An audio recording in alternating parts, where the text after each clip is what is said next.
A warm welcome to UNEP, the United Nations Environment Assembly, the 6th one in a series. The world is turning up here to beautiful Nairobi, which is, we like to think, the environmental capital of the world. And we have over 7,000 registered participants from over 180 countries.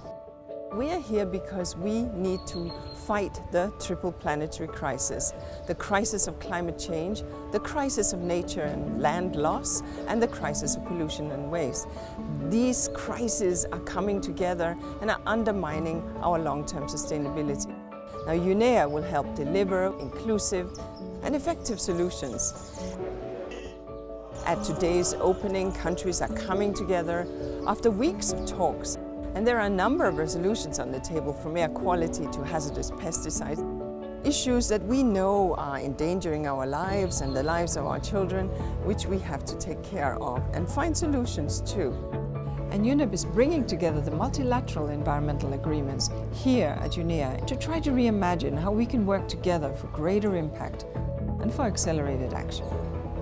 Because we need to deal with the triple planetary crisis as one challenge, a challenge that is truly indivisible.